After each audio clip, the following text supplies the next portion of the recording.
Kajian Kitab.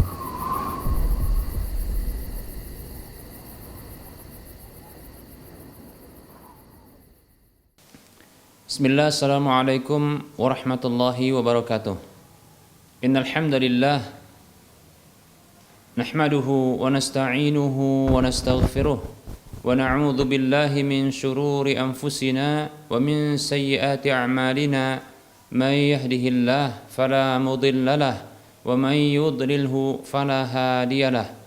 Wa asyhadu an la ilaha illallah wahdahu la syarika lahu wa asyhadu anna Muhammadan abduhu wa rasuluhu sallallahu alaihi wasallam.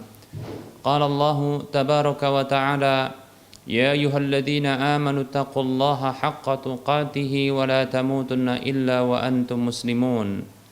Ya ayyuhan nasu taqu rabbakumul ladzi khalaqakum min nafsin wahidah wa khalaqa minha zawjaha wa bassa minhuma rijalan katsiran wa nisaa'a wattaqullaha alladzi tasaaluna bihi wal arham innallaha kana 'alaikum raqiba.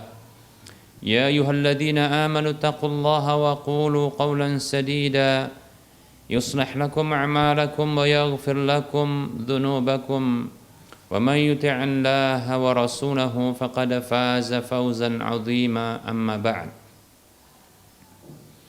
Fa inna asdaqal hadisi kitabullah wa khairal huda huda Rasulillah sallallahu alaihi wasallam wa syarral umuri muhdatsatuha wa kullu muhdatsatin bid'ah wa kullu bid'atin dhalalah wa kullu dhalalatin finnar.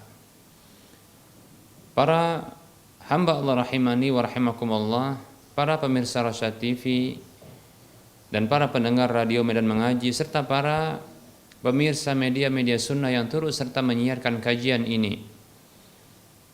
Alhamdulillah, kita bersyukur kepada Allah Subhanahu wa taala yang senantiasa memberikan kepada kita perhatiannya, memberikan kepada kita kebaikan-kebaikannya, memberikan kepada kita karunia-karunia-Nya, terutama adalah karunia berupa keimanan dan keislaman, begitu juga ketaatan.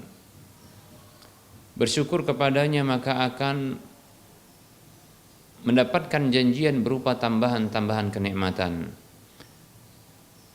Kemudian berikutnya selawat dan salam kita ucapkan untuk Nabi kita Muhammad sallallahu alaihi wasallam. Semoga Allah Subhanahu wa taala senantiasa memberikan taufik kepada kita agar kita terus berada di atas ketaatan kepada Allah dan Rasul-Nya sampai Allah mewafatkan kita, dan semoga Allah Subhanahu wa taala senantiasa menjaga dan melindungi kita dari segala keburukan di mana saja kita berada dalam kehidupan dunia dan akhirat kita.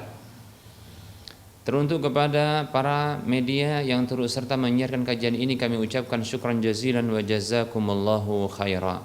Baik para hamba Allah rahimani wa rahimakumullah, kita lanjutkan pembahasan kitab Minhajul Muslim di bab yang kedua tentang adab, dan kita masih melanjutkan adab persaudaraan karena Allah Subhanahu wa taala, cinta dan benci karena Allah Subhanahu wa taala. Kita menyebutkan berikutnya masih menyebutkan tentang hak-hak persaudaraan karena Allah Subhanahu wa taala. Di antara hak persaudaraan tersebut adalah memaafkan kesalahan saudara seiman, melupakan kealfaan serta keburukan yang ditimpakan kepada kita, menutupi aib-aibnya dan berbaik sangka kepadanya. Baik para hamba Allah rahimani wa rahimakumullah, memaafkan kesalahan, nah ini merupakan adab atau hak persaudaraan.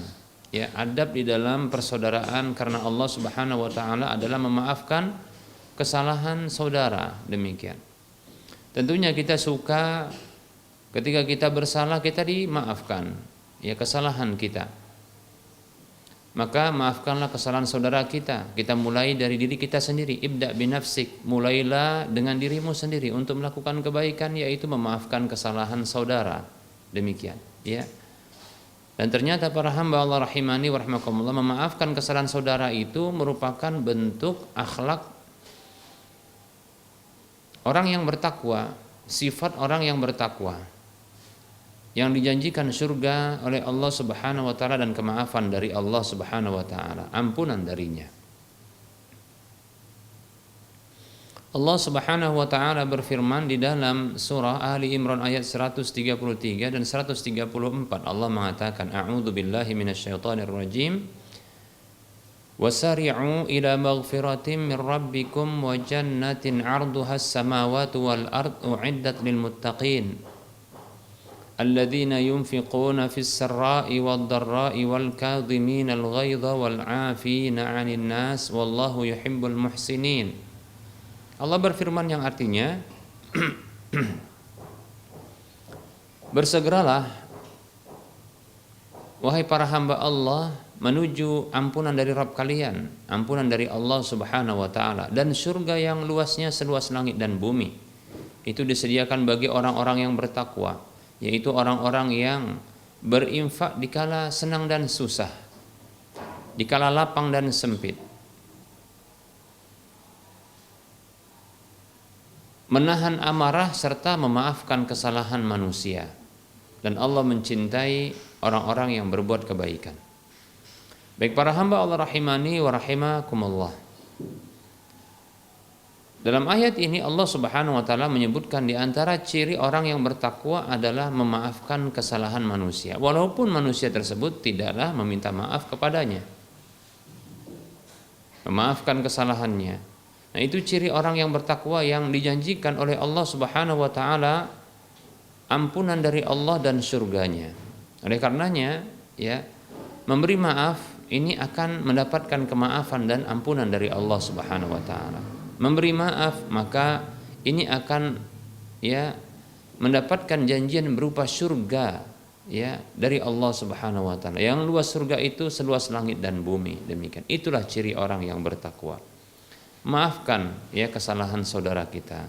Ya, tentunya namanya manusia, ya, tentu dia akan jatuh kepada kesalahan. Karena Nabi kita Muhammad sallallahu alaihi wasallam bersabda, kullu bani Adam khata' wa khairu khata'in tawwabun.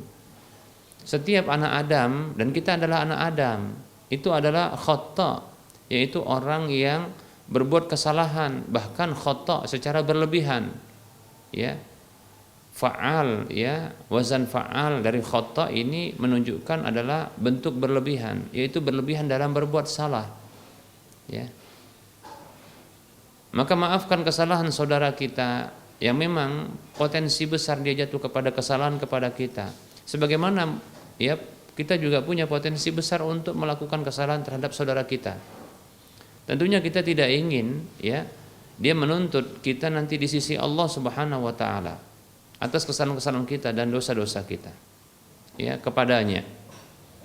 Maka cobalah maafkan, ya, dia terlebih dahulu. Semoga Allah Subhanahu wa taala, ya, memberikan taufik kepada dirinya untuk memaafkan kesalahan kita. Demikian, ya. Baik para hamba Allah rahimani wa rahimakumullah.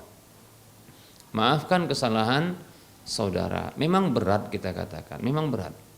Tapi sudah kita berikan motivasi-motivasi, karena memang, ya, untuk perkara-perkara yang berat kita terkadang harus diberi iming-iming. Nah, begitu, ya. Iming-iming. Begitulah sifat manusia. Karena memang Allah sendiri yang juga memberikan iming-iming itu dalam Al-Qur'an, ya. Karena memang agak berat, makanya dikasih iming-iming. Allah tahu, karena Allah yang menciptakan kita. Ya, kita ini, ya, diciptakan oleh Allah Subhanahu wa taala, punya sifat dasar, ya, kalau dikasih beban berat, tapi kalau dikasih iming-iming jadi ringan, begitu, ya. Baik para hamba Allah rahimani wa rahimakumullah, Allah memberikan iming-iming bagi orang yang mau memaafkan saudara, ya. Itu merupakan sifat ketakwaan, dan dengan itu maka Allah akan memberikan ampunan kepada orang tersebut dan Allah menjanjikan surga untuknya. Demikian. Itu iming-imingnya. Seperti itu. Baik para hamba Allah rahimani wa rahimakumullah, memaafkan kesalahan saudara, ya. Ingat, maaf ini, ya, lapang dada sehingga tidak ada rasa berat dalam dadanya, ya. Tidak ada lagi rasa dongkol. Kalau dikatakan, oh saya sudah maafkan, tapi ternyata masih ada kedongkolan dalam dirinya, ketahuilah itu bukan memaafkan, tapi itu menahan marah namanya. Ya, menahan marah itu sebuah keutamaan. Tadi kita sudah sebutkan itu merupakan ciri orang bertakwa. Wal kadhiminal ghaidha, ya. Baru Allah menyebutkan wal afina 'anin nas. Orang yang menahan marah itu ciri orang bertakwa. Kemudian adalah orang yang memaafkan kesalahan manusia. Ya. Jadi orang yang menahan amarah itu berbeda dengan orang yang memaafkan kesalahan manusia. Menahan marah sangat mungkin untuk dia dongkol. Hanya saja orang menahan marah ini dia tidak melampiaskan kemarahannya kepada orang yang layak untuk dimarahinya. Ini saja, ya ini keutamaannya besar. Karena dalam hadis Nabi yang diriwayatkan oleh Abu Ya'la dengan derajat yang hasan, Rasulullah bersabda sallallahu alaihi wasallam, "Man kafa ghadabahu kafallahu anhu 'adzabahu." Siapa saja yang menahan marahnya, ya, maka Allah akan menahan siksa darinya. Lihat, ya. Jadi orang yang menahan marah itu akan membuat Allah menahan siksa darinya. Kenapa? Karena orang yang dimarahi itu layak untuk dimarahi, lalu ditahan marah itu, tidak dilampiaskan kepadanya. Maka balasannya adalah Allah menahan siksa dari hamba tersebut yang dia punya salah yang layak untuk disiksa. Nah, begitu. Luar biasa. Tapi berbeda dengan orang yang memaafkan. Dia berlapang dada. Dia ridho dengan kesalahan orang tersebut kepada dirinya. Dimaafkan sudah, demikian, ya. Tidak ada dendam, tidak ada lagi dongkol kepada orang tersebut. Sudah dimaafkan, demikian, ya. Walaupun orang tersebut, ya, tidak meminta maaf kepada dirinya. Demikian, ya. Makanya orang yang menahan marah walaupun keutamaannya besar, ya sangat bisa potensi besar itu bengkak pada jantungnya. Kenapa? Karena ditahan marahnya, ya. Dongkol masih ada, ya. Tapi pelampiasan ditahan olehnya, demikian, ya, seperti itu. Makanya ya kita motivasi untuk memaafkan kesalahan manusia, ya. Kesalahan saudara, demikian para hamba Allah rahimani warahmatullah. Ya. Dan melupakan ketergelincirannya, ya. Yaitu kesalahannya kepada kita, yaitu kekhilafannya kepada kita. Kita lupakan, demikian. Dan menutupi aib-aibnya, demikian. Nah, di antara konsekuensi dari memaafkan kesalahan manusia adalah walaupun orang yang berbuat salah kepada dirinya itu punya aib-aib, dia nggak bongkar. Ya, orang yang memaafkan kesalahan orang tersebut dia nggak akan bongkar itu, karena sudah dimaafkan, ya. Tidak akan dibongkarnya. Ya, sudah kita sebutkan pada waktu yang lalu, membongkar aib. Nah, ini tentunya adalah bentuk apa? Ya, bentuk ghibah, ya, bentuk ghibah terhadap, ya, orang tersebut, ya, demikian. Dan ini tentunya menyalahi, kita katakan menyalahi dari prinsip persaudaraan, ya, hak persaudaraan, demikian. Yang mestinya adalah menutupi aibnya, ya. Dalam hadis riwayat Muslim Rasulullah bersabda sallallahu alaihi wasallam, "Man satara musliman satarahullahu fid dunya wal akhirah." Ya. Siapa saja yang menutup aib seorang muslim, ya, maka Allah menutup aibnya di dunia dan di akhirat. Siapa di antara kita yang tidak ingin ditutupi aib kita? Sungguh kita punya kesalahan, kita punya kebobrokan, kita punya kejelekan, ya. Sungguh kalau seandainya orang kampung saja tahu kita itu bobrok, jelek gitu, kesalahan kita itu diketahui oleh orang banyak, orang sekampung ini itu sudah malu kita, ya. Lalu bagaimana bila Allah Subhanahu wa taala yang membongkarnya, lalu dipampangkan, kemudian akan dipertontonkan, ditampakkan kepada seluruh makhluk jin dan manusia dari awal sampai akhirnya di hari kiamat, masya Allah, ya. Bila kita ingin kesalahan-kesalahan kita ditutupi oleh Allah Subhanahu wa taala, kebobrokan kita, kejelekan kita itu tidak diketahui oleh orang lain, baik itu di dunia maupun di akhirat nanti, maka miliki amalan memaafkan, menutupi kesalahan atau menutupi aib orang lain. Nah, seperti itu. Tidak usah dibongkar. Ya, tidak usah dibongkar. Kecuali ya, kecuali diperlukan dan dibutuhkan, di mana apabila tidak disampaikan atau tidak dijelaskan kepada orang lain, ya, ini akan membuat orang tersebut, ya, akan melanjutkan kezalimannya kepada orang lain. Begitu juga, ya, orang lain akan terugikan, ya, mendapatkan kemudaratan dari kejelekan dan keburukannya. Nah, seperti itu. Maka hal seperti ini dibolehkan untuk diceritakan atau disampaikan. Tak perlu ditutupi aibnya, tapi terkait dengan aib yang apabila ditutupi ini akan membuat orang lain terdolimi. Demikian. Pelakunya akan terus mengkoleksi kedoliman dan dosa, orang lain akan mendapatkan kemudaratannya. Demikian. Nah, seperti itu. Maka dibolehkan. Ya, oleh karenanya Nabi SAW pernah bersabda, layul wajidi yuhillu irdahu wa uqubatahu. Ya, kata Nabi SAW, penundaan orang yang mampu bayar hutang, dia tunda pembayaran hutangnya tersebut, itu menghalalkan, ya, kehormatannya, demikian pula menghalalkan sanksi hukuman untuknya. Demikian, ya. Menghalalkan kehormatan adalah menceritakan, ya, keburukannya agar orang lain tidak tertimpa keburukannya. Nah, seperti itu. Demikian, ya. Baik para hamba Allah rahimani wa rahimakumullah. Kemudian berbaik sangka kepada saudara, ya. Nah, ini adalah prinsip asal di dalam berinteraksi terhadap sesama muslim, yaitu berbaik sangka kepadanya, ya. Selalu mendahulukan baik sangka kepada saudara sesama muslim, ya. Bukan buruk sangka, tapi baik sangka, berbaik sangka.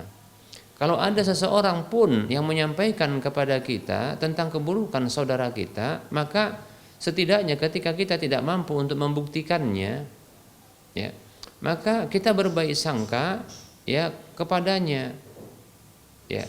Barangkali, ya, itu hanya bagi orang yang menceritakan itu. Nah, seperti itu. Walaupun dia menceritakan dengan sungguh-sungguh, ya, barangkali itu hanya berlaku bagi saudara yang tertimpa kemudaratan itu bagi dirinya. Demikian, ya. Ya, kita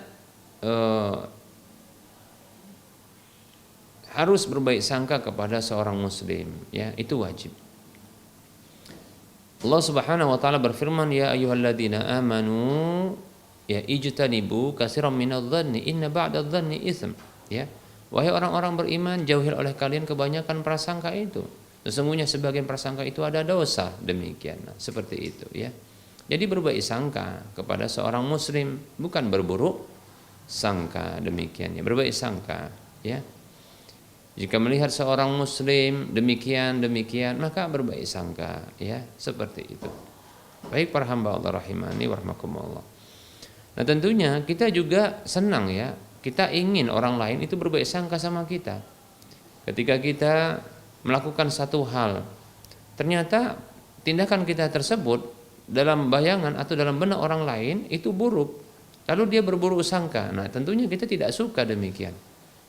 Lalu kita bukan maksudkan untuk hal yang buruk, tapi kenapa ke orang berburuk sangka kepada kita? Nah, itulah kita katakan, ya, kita mulai dari diri kita sendiri untuk berbaik sangka kepada orang, maka Allah akan balas itu dengan cara orang-orang di sekitar kita atau orang-orang yang melihat kita berinteraksi dengan kita, dia berbaik sangka kepada kita.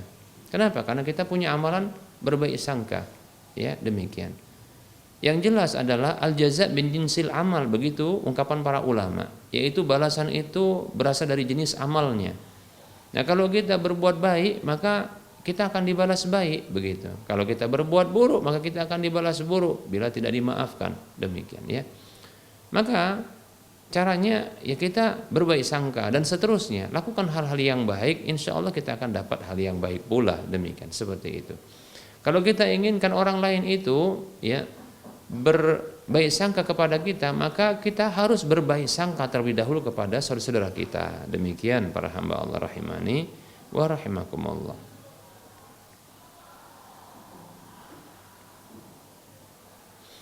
Nah, apabila saudara kita itu melakukan kemaksiatan secara rahasia atau secara terang-terangan, maka jangan putuskan ya cinta kita, hubungan kita dengan dia, jangan ya, seperti itu.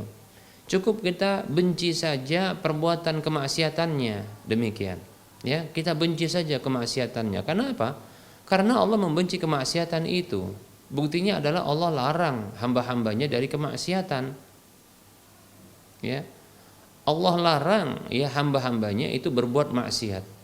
Ya, demikian. Ya. Allah larang hamba-hambanya untuk berbuat maksiat. Bahkan Allah ancam ya siapa saja yang berbuat maksiat kepada Allah Subhanahu wa taala, demikian. Itu menunjukkan bahwasanya Allah benci dengan kemaksiatan. Maka kita membenci kemaksiatan itu. Inilah bukti kalau kita itu cinta dan benci itu mengikuti cinta dan benci Allah Subhanahu wa taala.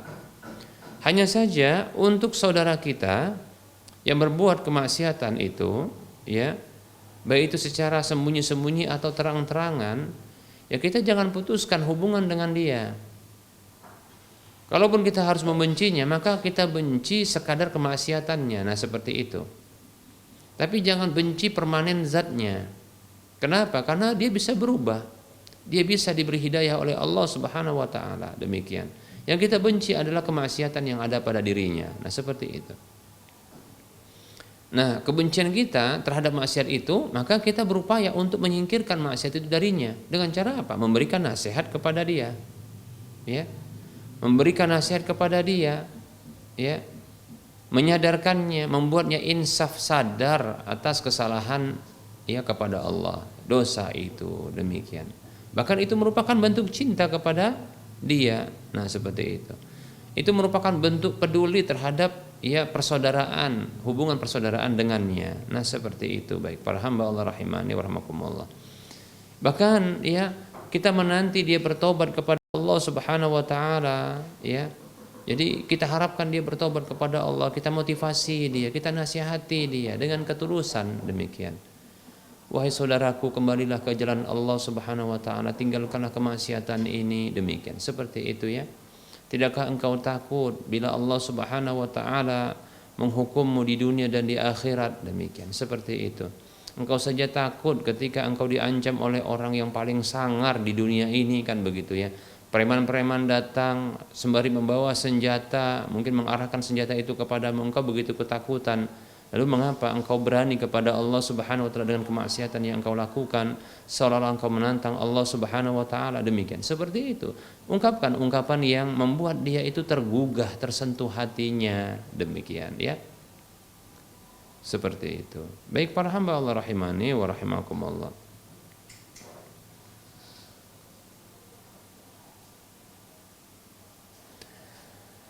Nah, kalau dia masih terus lanjutkan kemaksiatan itu, pembangkangan itu, kedurhakaan itu, maka sekali lagi beri kesempatan kepadanya, ya. Beri kesempatan kepadanya, karena Allah Subhanahu wa taala memberikan kesempatan kepada dia untuk bertobat kepada Allah Subhanahu wa taala, demikian. Innallaha yaqbalu taubatal 'abdi ma lam yugharghir. Sesungguhnya Allah Subhanahu wa taala senantiasa membuka, ya, menerima ya taubat seorang hamba selama hamba tersebut apa? Malam yugharghir, ya, selama nyawa itu belum di kerongkongan, demikian. Nah, seperti itu. Maka berikan kesempatan kepada dia untuk dia bertobat kepada Allah, demikian, ya. Nah, kita boleh untuk melakukan contohnya boikot, ya. Tapi bukan berarti persaudaraan itu diputuskan sama sekali, ya. Tapi boikot karena alasan ya dia itu melanjutkan kemaksiatan itu dan tidak mau diberi nasihat atau tidak bergeming ya dari kemaksiatannya saat diberikan nasihat kepadanya, demikian ya. Maka boleh diboikot boleh, seperti barangkali ya tidak lagi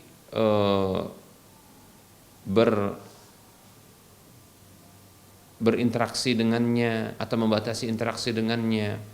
Bisa juga ya, contohnya setelah diberikan nasihat-nasihat yang cukup ya, yang berkala, berterusan, demikian, dan sudah dianggap cukup untuk memberikan nasihat kepadanya, maka sampaikan kepadanya sebuah ancaman. Apa itu ancamannya?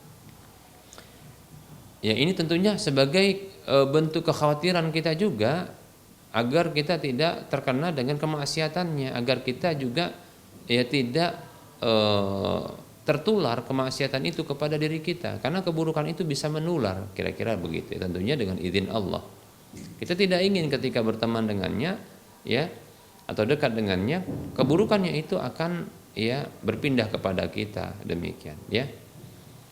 Maka berikan ancaman kepadanya, ya, saudaraku, bila engkau tidak menghentikan kemaksiatanmu, ya, kepada zat yang menciptakanmu, maka aku akan ya memboikotmu, memutuskan ya hubungan denganmu selama engkau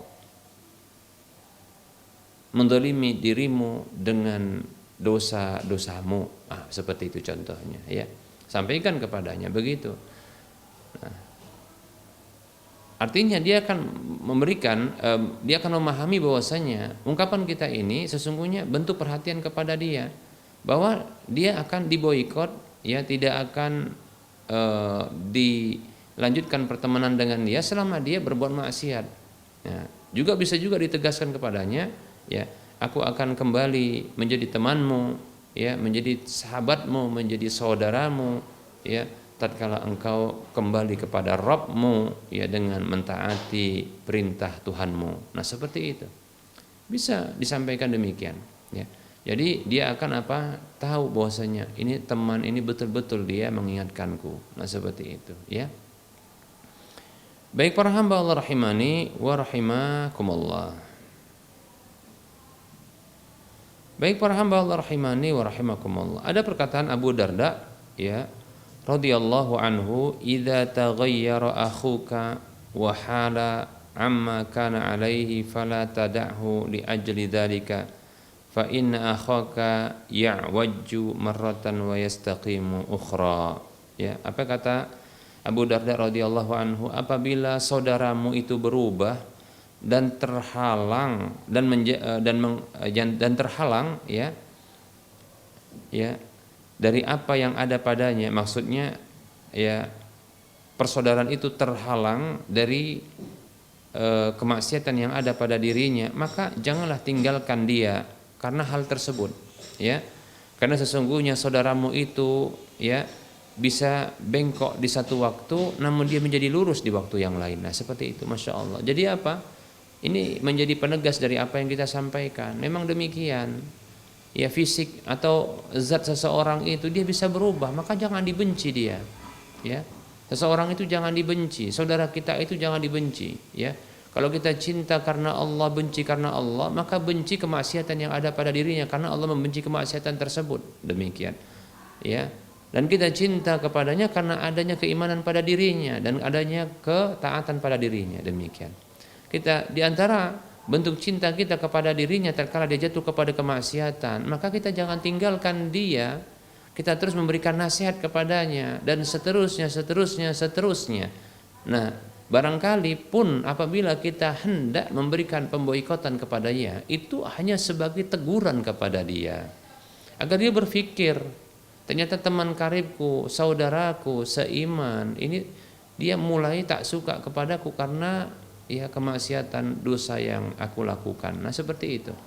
Akhirnya bisa jadi dia akan memilih persaudaraan ketimbang kemaksiatan, hobi dan kebiasaan buruknya itu, demikian, ya.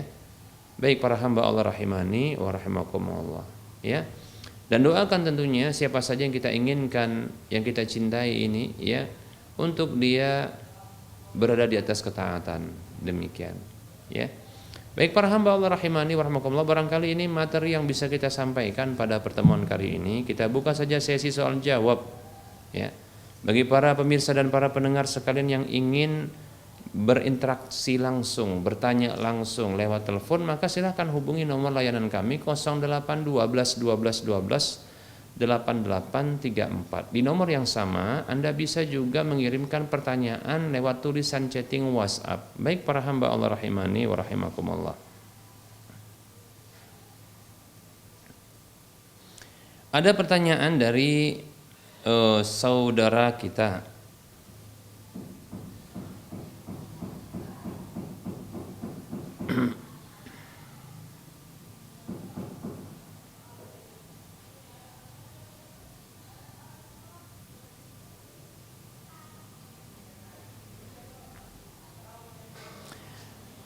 Assalamualaikum warahmatullahi wabarakatuh. Ustadz, di saat kita mengajukan khulu' ke pengadilan agama, apakah masih berlaku kewajiban dan hak jadi istri?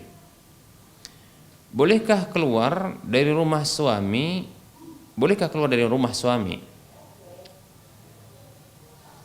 Mohon jawabannya Ustadz. Semoga Allah memberikan kebaikan kepada Ustadz. Barakallahu fiik.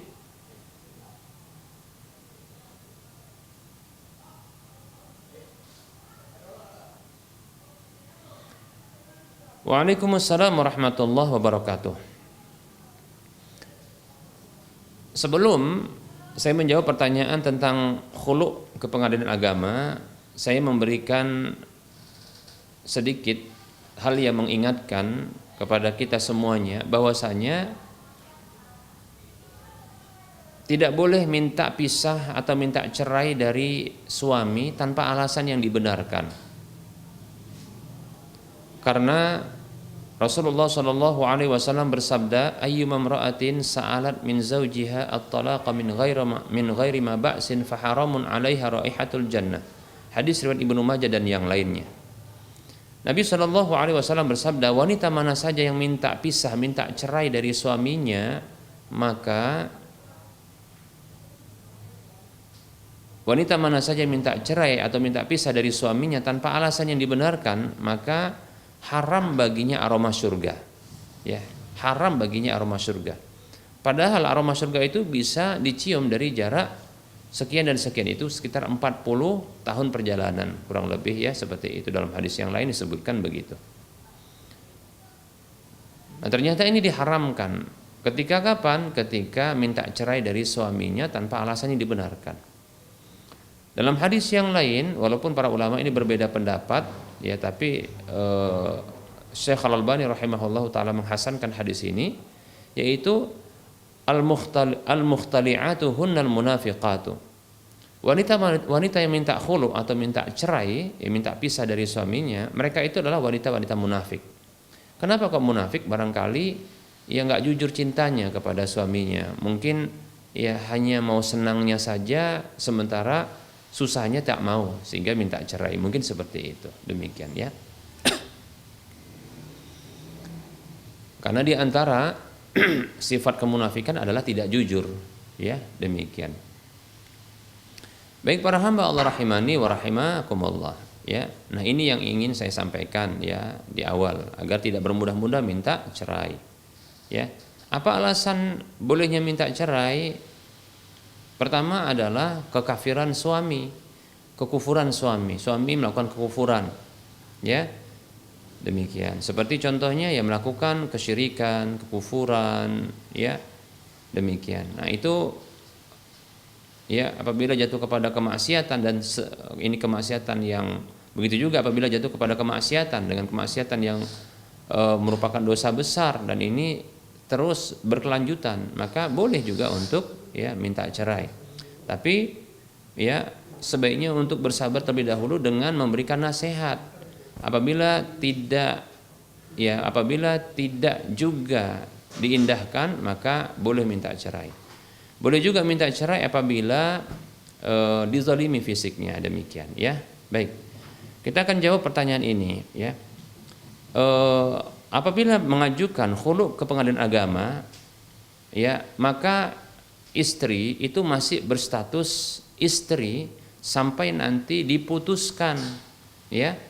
Sampai diputuskan, ya, khulu' itu sah, kemudian berakhirnya masa iddah, demikian, ya. Maka tidak boleh bagi istri tersebut yang masih dalam masa iddah dari khulu' tersebut untuk keluar dari rumah, ya, keluar dari rumah, ya, atau apalagi dalam masih proses, ya, pengajuan ke pengadilan, ya, maka tidak boleh keluar dari rumah. La tukhrijuhunna min buyutihinna, ya, au la yakhrujna wa la yakhrujna illa ayatina bi fahishatin mubayyinah. Dalam surah At-Talaq ayat 1 Allah mengatakan, janganlah kalian mengusir atau mengeluarkan mereka-mereka, yaitu istri-istri tersebut, dari rumah-rumah mereka, atau jangan sampai mereka keluar, ya, kecuali ya mereka itu mendatangi atau melakukan ya satu hal yang keji yang jelas, yang sudah ada bukti tentunya. Maksudnya adalah mungkin dia berzina atau dia selingkuh, demikian, ya. Demikian. Jadi wallahu alam, saya condong bahwasanya wanita dalam masa iddah ya ini maka dia masih berstatus istri, ya. Demikian, ya. Maka jangan dia keluar sampai selesai masa iddahnya, wallahu taala a'lam. Baik, ada pertanyaan lewat telepon, dipersilahkan bagi pemirsa yang ingin berinteraktif. Dari siapa, di mana? Silahkan. Ada hamba Allah di Aceh, Ustaz. Ya, silahkan Ibu. Assalamualaikum warahmatullahi wabarakatuh, Ustaz. Waalaikumsalam warahmatullahi wabarakatuh. Mohon diperjelas suaranya, Bu, ya. Begini, Ustaz, abang suami saya seorang pensiunan tentara. Lantas, Ini suami maksudnya, suami pensiun tentara. Abang suami saya, ipar saya yang laki-laki. Ipar laki-laki pensiunan laki-laki tentara. Ya, tentara TNI, ya. Jadi, Baik.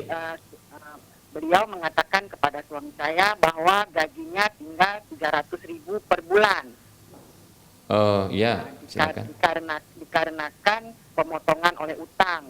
Baik, ya. Yang saya ingin tanyakan, Ustadz, apakah boleh suami saya memberikan zakat malnya kepada beliau, kepada abang suami saya tersebut? Baik.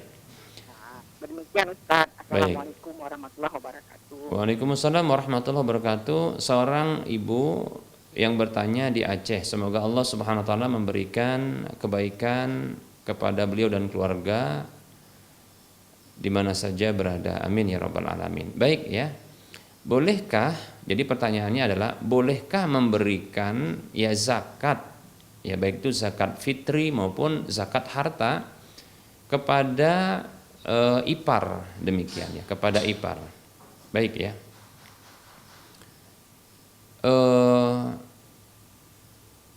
Sesungguhnya tidak ada kewajiban ya bagi seorang ipar untuk menanggung nafkah ipar yang lain. Nah, seperti itu, ya. Jadi perlu diketahui bahwasanya boleh untuk menyalurkan zakat kepada orang-orang yang tidak ada kewajiban memberikan nafkah kepadanya. Nah, itu dia. Ya. Di antaranya adalah ipar, sehingga boleh untuk mengarahkan zakat kepada ipar. Jadi bukan karena persaudaraan atau kekerabatan lantas ini menjadi penghalang untuk diarahkan zakat kepadanya, tidak, ya. Dan berbeda tentunya antara seorang anak kepada orang tuanya, yang anak membayar zakat ya diarahkan kepada orang tuanya. Itu tidak dibenarkan. Mengapa? Karena harta anak adalah harta orang tua, ya, demikian. Nabi SAW pernah bersabda, anta wa maluka liwalidika. Engkau dan hartamu milik orang tuamu, demikian. Begitu juga antara orang tua kepada anak, ya, di mana anak tersebut masih menjadi tanggungan bagi orang tua untuk memberikan nafkahnya, maka tidak boleh membayarkan zakat orang tua ya kepada anaknya, demikian, ya. Demikian. Kenapa? Karena kewajiban dari orang tua adalah memberikan nafkah kepada anaknya, demikian. Jadi orang-orang yang tidak ada kewajiban untuk memberikan nafkah kepadanya, maka boleh untuk diarahkan zakat kepadanya. Nah, seperti itu, ya. Jadi ipar ya itu boleh untuk membayarkan zakat kepada ipar yang lain yang miskin, demikian. Tadi disebutkan karena hutang maka tersisa uang sekitar 300.000 untuk setiap bulannya. Ya tentunya ini kurang, ya, demikian. Maka boleh untuk membayarkan zakat kepada ipar tersebut, demikian, ya. Wallahu taala alam. Semoga Allah SWT melapangkan rezeki kepada saudara kita yang sempit rezekinya. Amin ya rabbal alamin. Baik. Silahkan bagi para pemirsa yang lainnya yang ingin berinteraktif.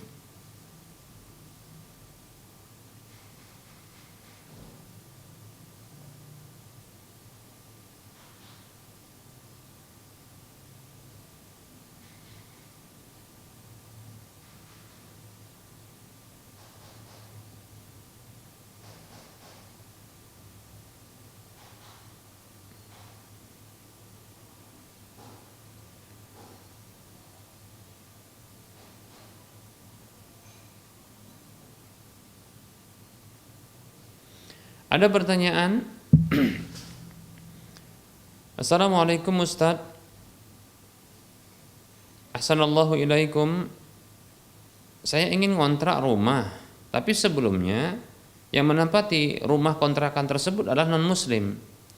Bagaimana jika dia pernah memelihara anjing di rumah tersebut? Apakah seluruh rumah harus dibersihkan dengan cara sama? Demikian. Ya, baik ya. Waalaikumsalam warahmatullahi wabarakatuh.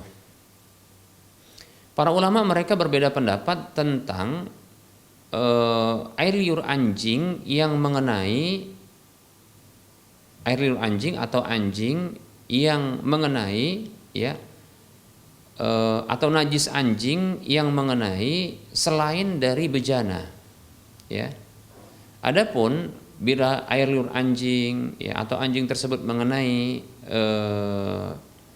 bejana, yaitu wadah-wadah makanan atau minuman atau alat-alat makan dan minum, maka sepakat para ulama ya diberlakukan pembersihan atau pensucian dengan cara mencucinya 7 kali, dan yang pertama dengan tanah ya, atau diantaranya dengan tanah. Demikian berdasarkan hadis yang diriwayatkan oleh Imam Muslim, Nabi SAW bersabda, tuhuru ina'i ahadikum idza walagha fihil kalbu an yaghsilahu sab'a marratin ulahunna biturab. Kata Nabi SAW ya, sucinya bejana salah seorang di antara kalian apabila anjing menjilat padanya adalah ia mencucinya 7 kali, yang pertama dengan tanah. Demikian ya. Nah seperti itu. Sepakat para ulama apabila yang terkena jilatan anjing ya, air liur anjing ya, itu adalah bejana, maka diperlakukan demikian. Selain bejana maka para ulama berbeda pendapat. Selain bejana maka para ulama berbeda pendapat. Pendapat yang pertama adalah pendapat yang menyatakan bahwa diperlakukan sama, karena sesungguhnya ya yang menjadi alasannya bukanlah objek yang terkena, tapi adalah zat dari najisnya. Demikian, maka harus disucikan dengan cara yang sama pula. Demikian, seperti itu ya. Maka ini pendapat yang pertama. Pendapat yang kedua adalah pendapat yang mengatakan bahwasanya tidak ada kewajiban untuk mensucikan seperti mensucikan bejana ya. Karena untuk pendapat yang kedua ya, sebagian ulama menyebutkan alasan ya kenapa harus dibersihkan dengan cara 7 kali basuhan sampai ya, salah satunya dengan tanah, adalah untuk ya menormalisasi, menetralkan ya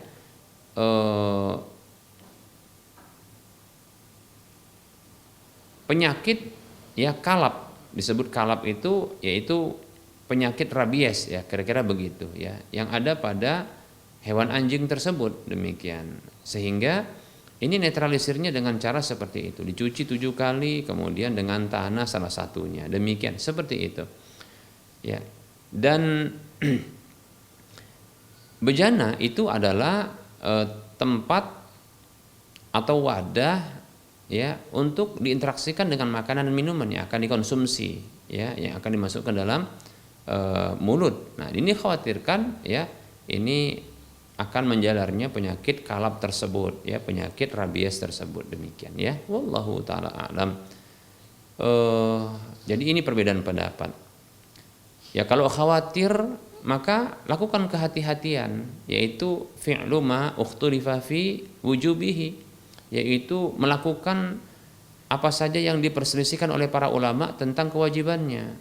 Nah, ini termasuk hal yang diperselisihkan.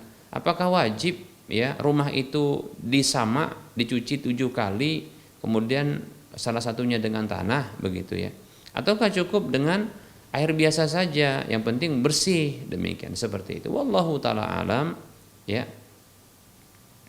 Ya.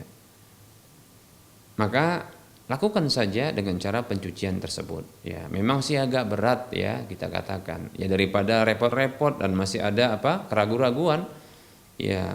Mungkin sebelum dimasukkan barang-barang ya, mungkin cukup ya diambil apa contohnya selang begitu ya, lalu disemprotkan ke dinding sebagiannya, kemudian ke lantai. Nah sudah, kemudian tinggal ambil mungkin sedikit pasir begitu ya, atau pasir gitu untuk bisa disiramkan begitu ke dinding atau ke lahan. Setelah itu ya 7 kali, insya Allah 7 kali itu sebenarnya tidak mesti harus dengan ya sekali kemudian didorong dengan apa pendorong air itu, ya enggak mesti ya.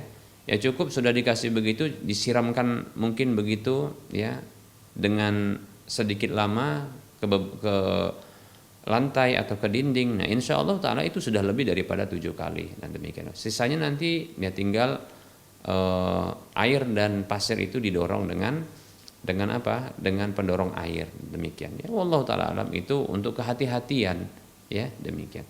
Tapi kalau seandainya sang penanya ini ternyata sudah condong kepada pendapat mengatakan wah cukup ya, cukup dengan membersihkannya saja ya, membersihkan saja, maka cukup ya disiram dengan sekali siraman ya dengan air, itu sudah cukup insyaallah taala, demikian ya. Wallahu taala a'lam.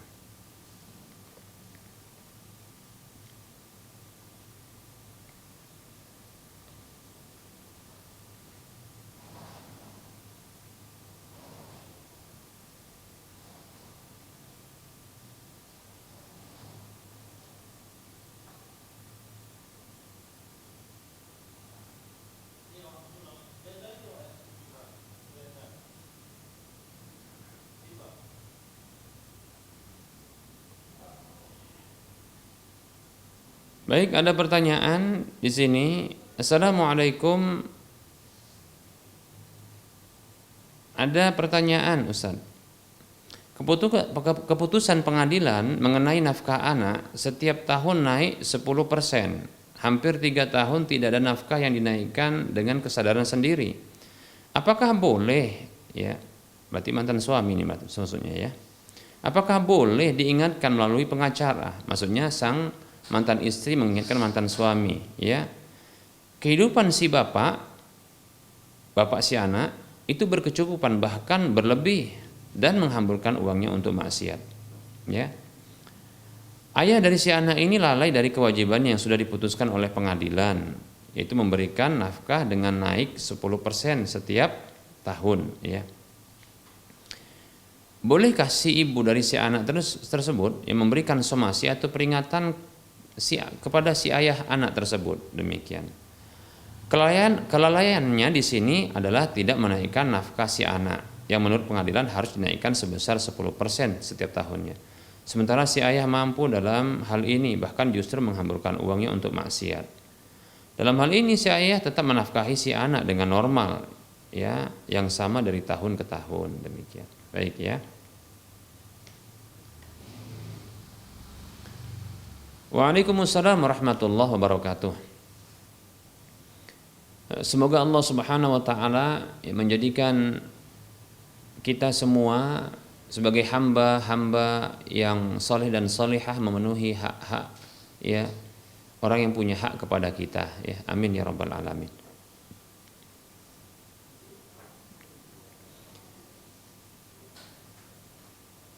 Bila pengadilan agama menetapkan adanya kenaikan 10% setiap tahunnya untuk kebutuhan sang anak, sesungguhnya ini merupakan ketetapan perkiraan yang bersifat dhanni, perkiraan ya, yang memang bisa jadi setiap tahun itu naik kebutuhan, ditambah lagi ya si anak semakin besar, tentunya kebutuhannya semakin banyak, demikian. Maka ya dengan perkiraan itu maka pihak pengadilan memutuskan untuk menaikkan 10% setiap tahunnya ya, demikian. Namun apakah ini menjadi sebuah keharusan? Wallahu taala alam ya, barangkali ini yang harus dibicarakan antara ya antara kedua orang tua ini walaupun mereka sudah bercerai. Nah, mengingatkan orang yang keliru dengan cara barangkali somasi, peringatan lewat pengacara, ini kurang tepat sepertinya ya. Saya lihat kurang tepat. Mengapa demikian? Ya, karena ini akan menyisakan menyisakan bibit permusuhan berikutnya. Ya. Saya pribadi lebih condong barangkali diingatkan saja ya kepada ayah si anak ya tentang hak anak demikian ya. Mungkin cukup disampaikan hadis Nabi Shallallahu Alaihi Wasallam ya. Disampaikan hadis Nabi Shallallahu Alaihi Wasallam tentang ya kewajiban ayah untuk menafkahi anak. Tapi alhamdulillah sesungguhnya sang ayah masih terus memberikan nafkah walaupun dengan jumlah yang sama setiap tahunnya. Maksudnya dari tahun ke tahun setiap bulannya diberikan dengan jumlah yang sama demikian.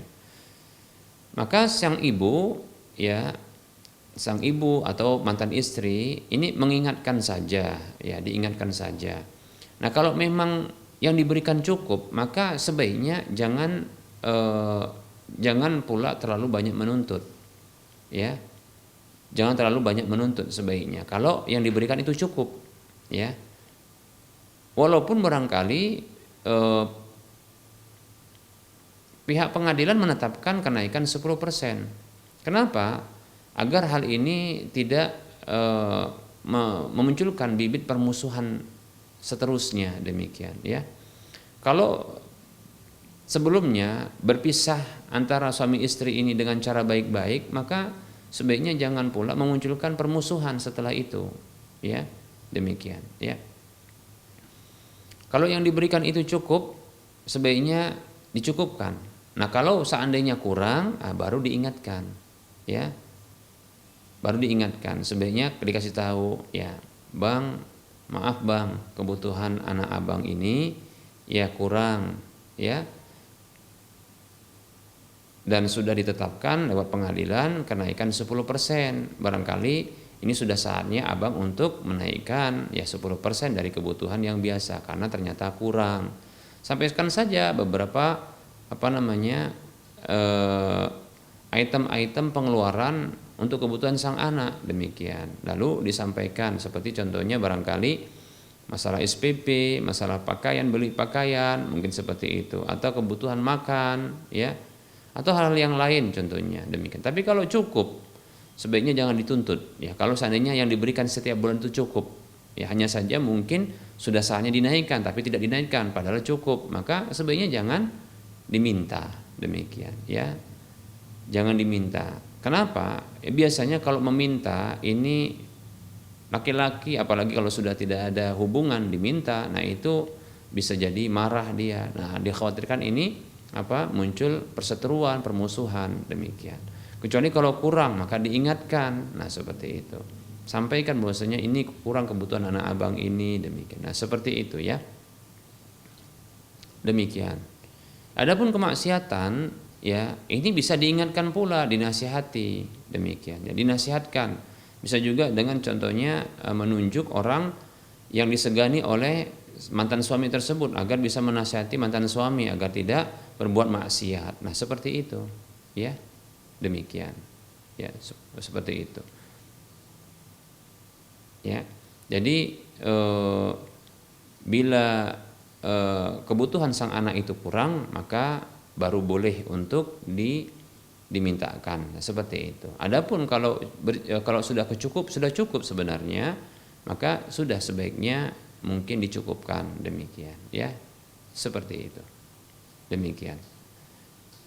Nah, kalaupun mengingatkan itu dengan bahasa yang baik dan lembut supaya ya tidak terjadi permusuhan baru. Dikhawatirkan nanti ayah si anak ini malah dia akan bertambah parah dengan cara dia bahkan tidak mengirimkan ya kebutuhan sang anak. Nah, karena mungkin banyak kali tuntutan demikian. Nah, seperti itu, ya.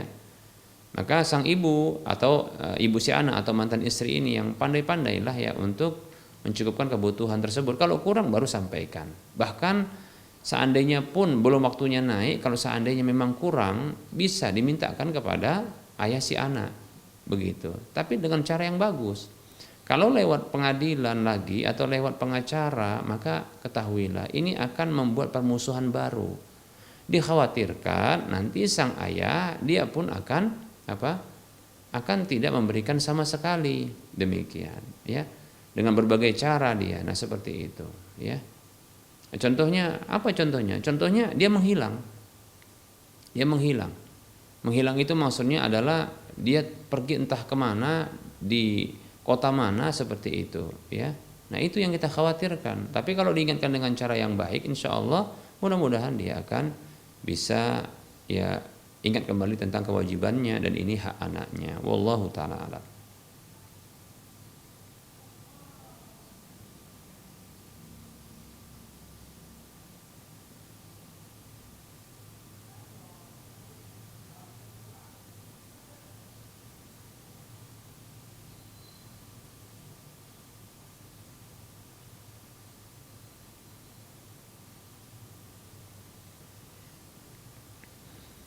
Ada pertanyaan, Assalamualaikum warahmatullahi wabarakatuh. Ustadz, mau tanya, istri saya ada hutang puasa di tahun 2021 selama 10 hari. Qadarullah sampai detik ini belum bisa diganti karena yang pertama ada masalah di saluran kemihnya. Jika kurang minum, buang air kecilnya tidak nyaman, panas, perih dan sakit. Jadi tiap harinya harus banyak minum. Dan yang kedua, alhamdulillah sekarang sedang hamil. Gimana ya Ustadz untuk hutang puasa yang tahun lalu? Apakah segera dibayar fidyahnya di tahun ini sebelum masuk Ramadan 2022? Atau boleh bayar fidyahnya sekalian digabungkan di Ramadan tahun ini jika Ramadan tahun ini punya hutang lagi? Terima kasih Ustadz. Baik.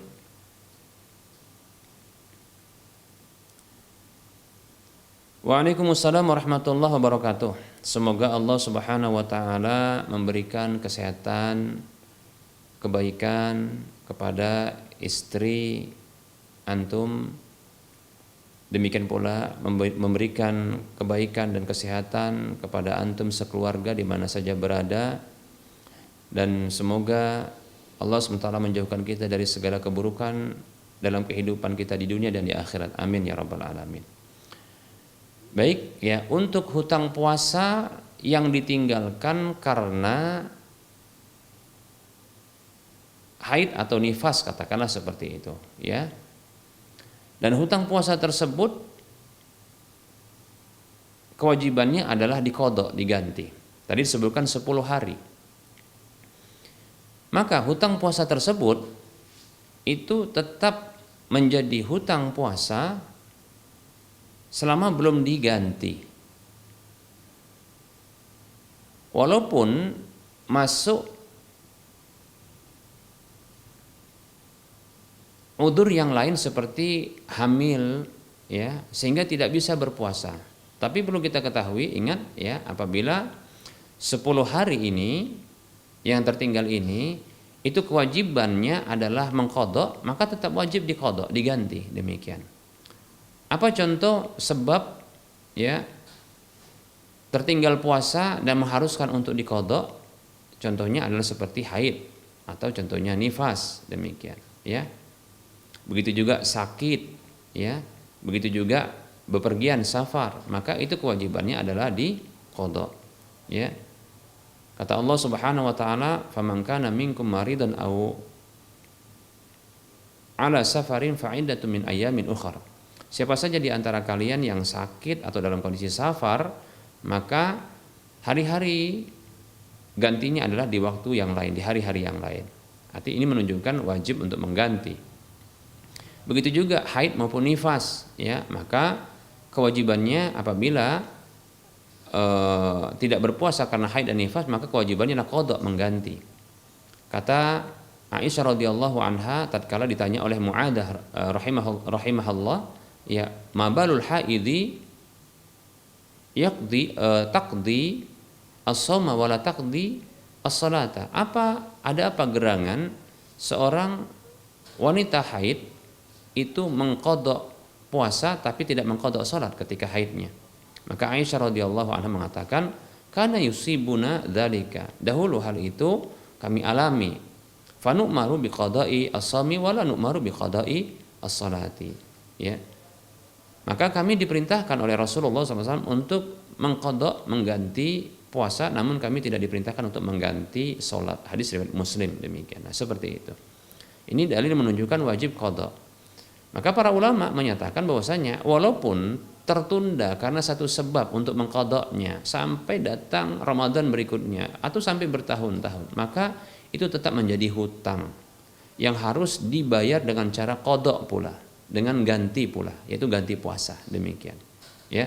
Kalau ada sebab, ada udzur untuk mengqadhanya, maka tidak mengapa. Walaupun bertahun-tahun, karena contohnya sakitkah, karena ya hamil dan menyusui barangkali, nah begitu ya, maka tidak mengapa insyaallah taala. Hamil, contohnya hamil di tahun ini, nanti menyusui di 2 tahun berikutnya, mungkin sampai ya 2 tahunan begitu ya, maka tidak mengapa, tetap saja itu menjadi hutang yang wajib untuk diqadha demikian ya. Adapun dalam kondisi hamil atau menyusui, maka sesungguhnya diupayakan terlebih dahulu untuk berpuasa ya. Kalau tidak mampu, seperti karena khawatir khawatir penyakit yang tadi disebutkan itu kambuh ya, atau dikhawatirkan bayi atau janin ya, seperti itu ya, atau sedikitnya air ASI nanti ketika menyusui, maka di antara pendapat yang paling kuat di antara pendapat para ulama ya, ketika tidak mampu untuk berpuasa karena hal-hal tersebut, maka adalah pendapat Abdullah bin Umar dan Abdullah bin Abbas radhiyallahu anhum, yaitu dengan cara membayar fidyah saja untuk hari-hari yang ditinggalkan, dengan memberi makan satu orang miskin ya, dengan makanan yang cukup ya, yaitu cukup porsinya, cukup mengenyangkan demikian ya. Itu satu hari untuk satu porsi makanan untuk satu hari yang ditinggalkan demikian. Bisa juga untuk memberikan makanan bahan bakunya. Kalau tadi makanan siap jadi, ini makanan bahan bakunya ya, seperti beras contohnya, untuk satu hari yang ditinggalkan itu seukuran setengah dari setengah ya, yaitu setengah dari ukuran pembayaran zakat fitri kita demikian. Nah, seperti itu dikalikan hari-hari yang ditinggalkan berpuasa tersebut. Nah, seperti itu. Adapun 10 hari yang belum bisa diqadha, diganti, karena itu adalah hutang puasa ya, dan dibayar dengan cara qadha juga, yaitu puasa juga. Dan apabila ada udzur, maka di sini tidak mengapa untuk ditunda sampai nanti mampu untuk melakukannya walaupun bertahun-tahun ya. Dan kehamilan ini merupakan sakit, dan kehamilan itu merupakan ya sebabnya udzur yang dibenarkan, sebab atau udzur yang dibenarkan untuk ditunda demikian, seperti itu ya. Wallahu taala a'lam.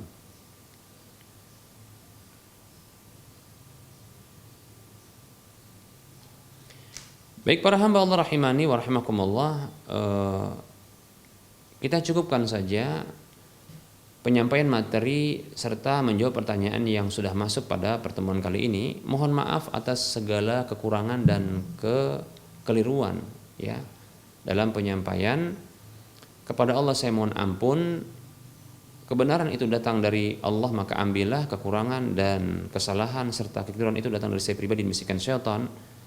Maka kepada Allah saya mohon ampun, kepada para pemirsa dan para pendengar saya mohon maaf. Namun diabaikan dan ditinggalkan kesalahan tersebut ya. Sebelum kita mengakhiri perjumpaan ini, seperti biasa kita memberikan motivasi kepada saudara seiman, saudara seislam. Mari kita berdonasi, mengeluarkan sebagian rezeki yang Allah titipkan kepada kita untuk membebaskan lahan yang nantinya di atas lahan ini akan dibangun Masjid Al-Muwahhidin untuk wilayah Medan dan sekitarnya, yang tentunya akan diselenggarakan segala bentuk ketaatan seperti ibadah-ibadah salat ya, baik itu salat fardu ya, rutinitas sehari 5 kali beserta dengan salat sunatnya, demikian pula kegiatan yang lainnya seperti membaca Al-Quran, ya begitu juga barangkali ada kegiatan-kegiatan yang insya Allah akan dicanangkan di masjid tersebut, ya, yaitu kajian rutin, ya, atau kajian berkala demikian seperti daurah ataupun tablik akbar. Begitu juga akan insya Allah Ta'ala akan diberlakukan kegiatan-kegiatan sosial di atas lahan ini di sekitar masjid tersebut insya Allah Ta'ala. Anda ingin memiliki pahala yang terus mengalir, yang minimal pahala tersebut 700 kali lipatnya, yang ini akan terus mengalir walaupun telah tiada tatkala dimanfaatkan, maka silahkan salurkan infak dan sedekah jariah Anda ke nomor rekening Bank Syariah Mandiri atau Bank Syariah Indonesia di nomor 7127485555 atas nama Yayasan Lajnah Dakwah Medan kode bank 451. Anda bisa melihat informasi ini di layar kaca Anda. Semoga Anda termotivasi dan semoga bermanfaat. Mohon maaf atas segala kesalahan. Kita ketemu lagi di lain kesempatan. Wassallallahu ala Muhammad wa ala alihi wa ashabihi ajma'in. Walhamdulillahirabbil alamin. Wassalamualaikum warahmatullahi wabarakatuh.